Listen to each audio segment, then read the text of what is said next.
Fala galera, beleza? Aqui é o professor Denis falando. Nessa aula a gente vai rever o básico de função seno e função cosseno. Bom, então vamos começar analisando a função seno. Então nosso objetivo é analisar o que acontece com seno de x à medida que a gente varia o x. Certo? Se eu aumento o x, o que acontece com seno? Se eu diminuo, o que acontece? Assim por diante. Certo? Bom, para isso então, já que a gente tem que variar o x, a gente tem que analisar alguns valores diferentes de x. Eu peguei alguns valores notáveis aqui, né? São valores que a gente já sabe calcular o seno. Então vamos começar pelo primeiro aqui, que é seno de x, sendo que o x é zero. Se x é zero, seno de zero, ó. Lembrando que o seno aqui ó, é o eixo vertical, né? Então, seno de zero é zero. Então, preenche aqui a tabelinha com zero. Agora, seno de π sobre 6. Seno de π sobre 6 é seno de 30 graus. Você conhece lá desde o ensino fundamental, né? Seno de 30 graus é meio.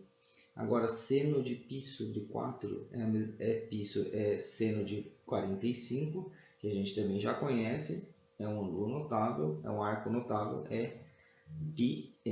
raiz de 2 sobre 2.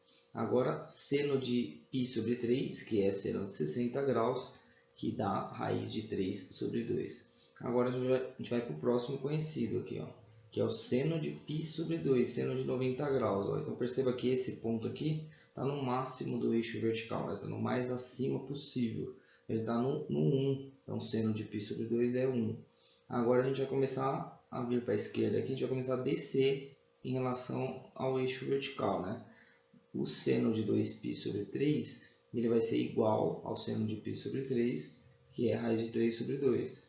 O próximo é seno de 3π sobre 4, que é igual ao seno de π sobre 4, que também é raiz de 2 sobre 2.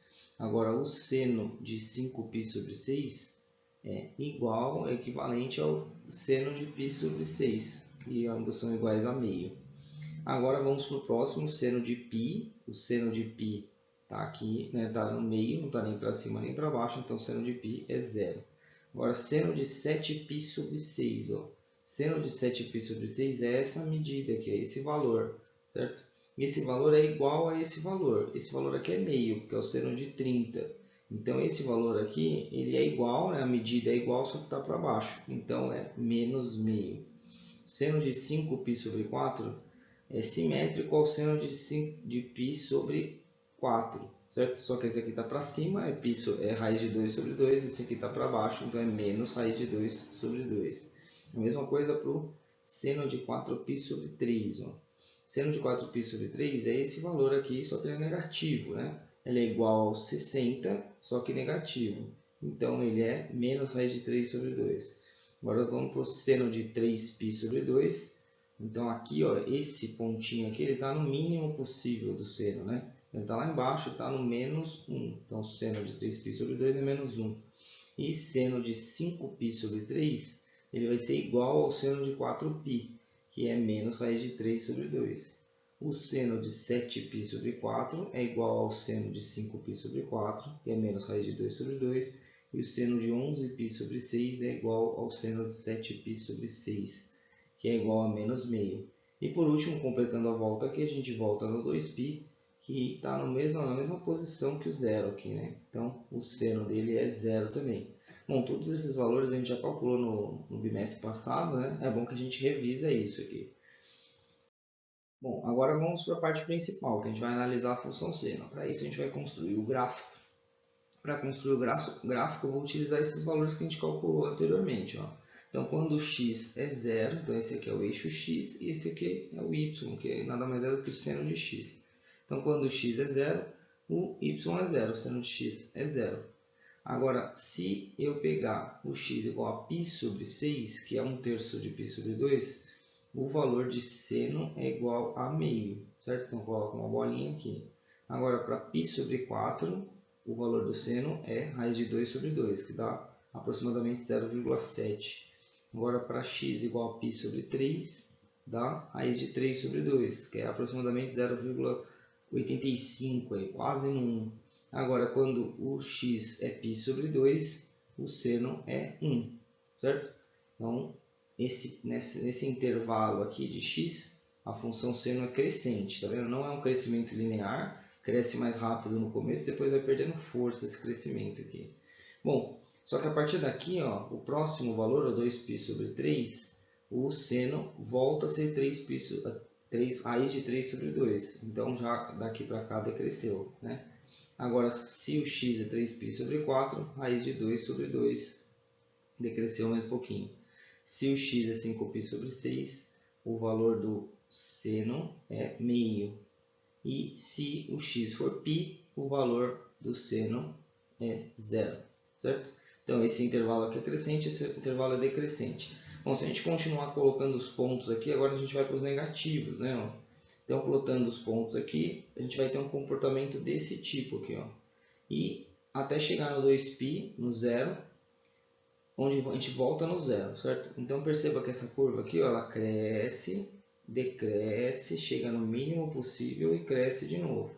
E esse comportamento é periódico, ou seja, ele vai se repetir. Daqui para frente ele vai crescer, decrescer, crescer, decrescer, crescer, decrescer, ele vai ficar repetindo essa curva que está aqui, certo?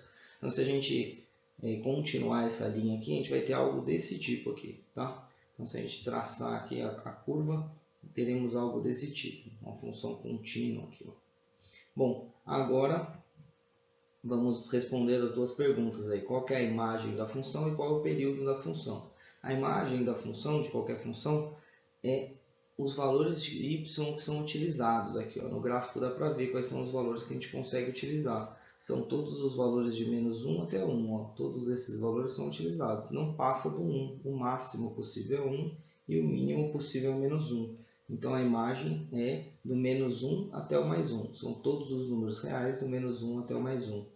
Agora o período é justamente o que a gente estava falando. Ó. Tá vendo que essa função ela é repetitiva, ela é periódica, né? Então ela está no zero, cresce, decresce, cresce e a partir daqui começa a repetir. Então a gente fala que o período é esse pedaço que é uma volta, né? Então, a partir daqui começa a repetir. Então, significa que o período é 2π, certo? A partir daqui repete, então, do 0 até o 2π é o período, 2π.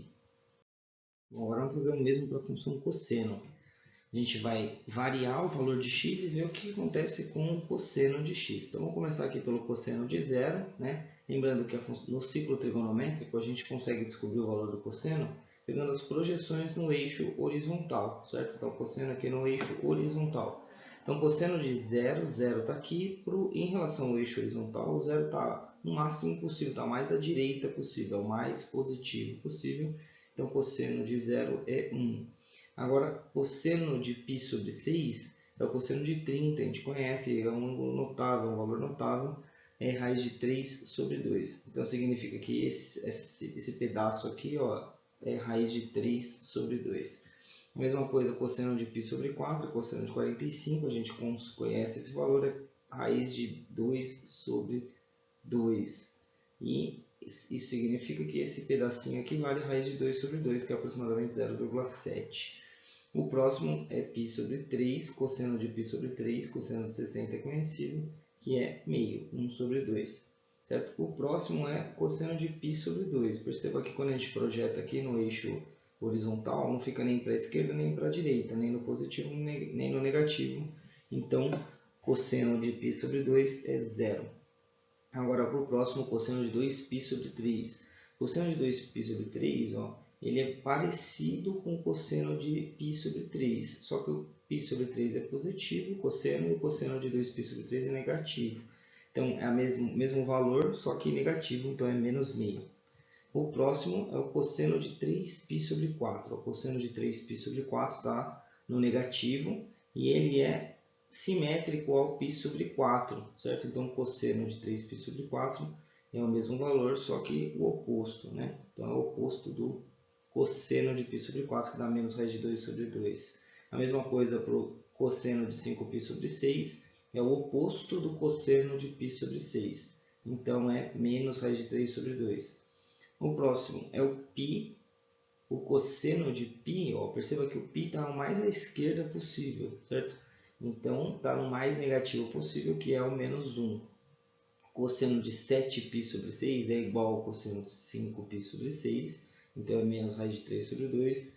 cosseno de 5π sobre 4 é igual ao cosseno de 3π sobre 4, que é menos raiz de 2 sobre 2. O cosseno de 4π sobre 3 é igual ao cosseno de 2π sobre 3, que é menos meio. Cosseno de 3π sobre 2, ó, de novo, projetando aqui no eixo horizontal, não fica nem para a esquerda nem para a direita, nem no positivo nem no negativo, então o cosseno é zero. Cosseno de 5π sobre 3 é simétrico ao cosseno de π sobre 3. Então é igual, vai dar 1 sobre 2, certo? É simétrico em relação ao eixo x, então eles têm o mesmo cosseno. O cosseno de 7π sobre 4 é igual ao cosseno de π sobre 4, que é raiz de 2 sobre 2. O cosseno de 11π sobre 6 é igual ao cosseno de π sobre 6, que dá raiz de 3 sobre 2. E o cosseno de 2π, a gente já calculou, é igual ao cosseno de 0, que é 1. Bom, então agora que a gente já calculou alguns valores, a gente consegue fazer o principal da aula aqui, que é construir o gráfico do cosseno de x. Bom, então vamos começar aqui com x igual a 0. Quando x é igual a 0, o y é igual a 1. Quando x é igual a π sobre 3, o cosseno é raiz de 3 sobre 2, quase no 1. Quando o x é π sobre 4, o cosseno é raiz de 2 sobre 2. Cosseno é igual a π sobre 3. Quando x é π sobre 3, o cosseno é meio. Quando x é π sobre 2, o cosseno é zero. Então perceba que nesse intervalo aqui, ó, essa função é decrescente, está caindo, caindo, caindo, era o máximo possível e está decrescendo. Agora a gente vai entrar no negativo, ó. Quando x é 2π sobre 3, o cosseno é menos meio. Quando x é 3π sobre 4, o cosseno é menos raiz de 2 sobre 2. Quando x é 5π sobre 6, o cosseno é menos raiz de 3 sobre 2. E quando x é π, o cosseno é o mínimo possível, que é menos 1. Ó. Então, esse intervalo ele é inteiro decrescente. Ó. Começa no máximo e chega no mínimo. Não é um decrescimento linear. Ó. Perceba que começa devagarzinho, depois decresce rápido. E esse decrescimento vai perdendo força até chegar no mínimo possível. Agora, daqui para frente, vai aumentar. Ó. Então, vou fazer um pouco mais rápido aqui. Substituindo esses valores, chegaremos até o x igual a 2π.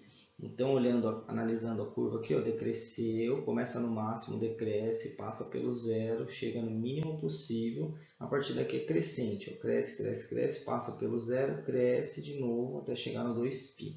Tá? Então, se a gente ligar esses pontos aqui, teremos uma curva desse tipo aqui, certo?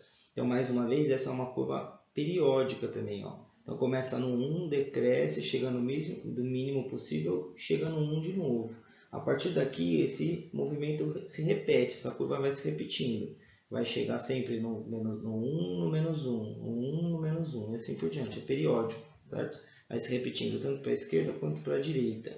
Agora, a gente consegue responder as perguntinhas aqui, ó. Qual que é a imagem da função e qual é o período da função. De novo, a imagem são os valores utilizados no eixo y, ó. Então dá para ver aqui no gráfico que usa no máximo até o 1 e no mínimo no menos 1, certo? Então essa é a nossa imagem aqui, todos os valores do menos 1 até o 1. Então a imagem é o intervalo real do menos 1 até o 1. Agora o período é o trechinho que se repete aí, né? Ó. Então se repete do 0 até o 2π. Então a gente diz que o período é 2π. Beleza, pessoal? Então essa é a função cosseno. Tem um intervalo positivo, aqui fica negativo, negativo, aqui fica positivo de novo. Tem um intervalo decrescente e tem um intervalo crescente, certo? Beleza.